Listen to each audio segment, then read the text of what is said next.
திருவாரூர் கோவில் திருமாகாளம் எனும் அம்பர் மாகாளம் பயக்ஷாம்பிகா சமேத ஸ்ரீ மகாகாலநாத சுவாமி திருக்கோவில் மகா கும்பாபிஷேக பெருவிழா சிறப்பு பதிவு. ஸ்ரீ யோகராகு ஸ்ரீ யோககேது திருத்தலம் சோமயாகத்திற்கென அமைந்த தனி ஆலயம். திருவாரூர் தியாகராஜ பெருமானின் 360 லீலைகளில் ஒரு லீலை நடைபெற்ற திருத்தலம் இது.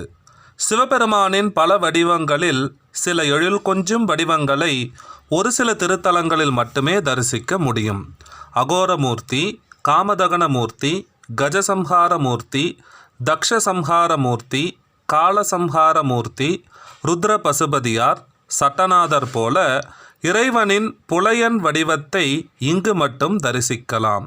தன் கைகளால் மேளம் வாசித்த வண்ணம் 4 நாய்கள் சூழ தோளில் இறந்த பசுங்கன்றை சுமந்து கொண்டு அவருக்கே உரிய சிறப்பு அங்கியோடு பவனி வரும் காட்சி காண்பதற்கு அரிது. சோமாசி நாயனார் வாழ்ந்த புண்ணிய பூமி. வழக்கமாக அக்னி மூலம் பூர்ணாகுதி ஏற்கும் ஈசன் தான் நடத்தும் சோமயாகத்தில் நிஜ வடிவுடன் வந்து ஆவிர்வாகம் பெற வேண்டும் என்று ஆசைப்பட்டார் சோமாசி நாயனார். சுந்தரரின் மூலமாக தியாகேச பெருமானிடம் சொன்னால் தன் விருப்பம் நிறைவேறும் என்று எண்ணினார்.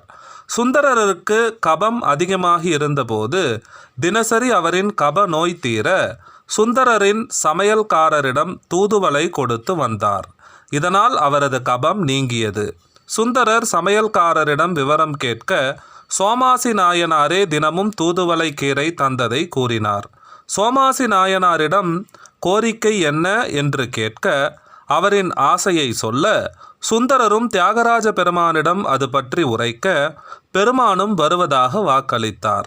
யாகம் சிறப்பாக நடைபெற்று கொண்டு இருந்தது. திடீரென துர்நாற்றமும் மேல சத்தமும் கேட்டது.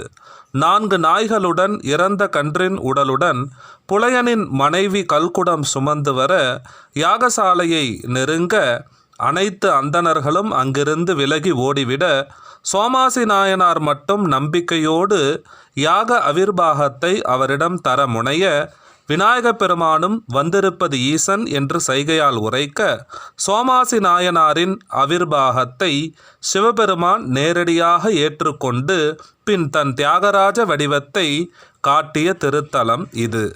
வைகாசி மாதம் ஆயில்ய நட்சத்திரத்தில் இவ்விழா சிறப்பாக நடைபெறுகிறது.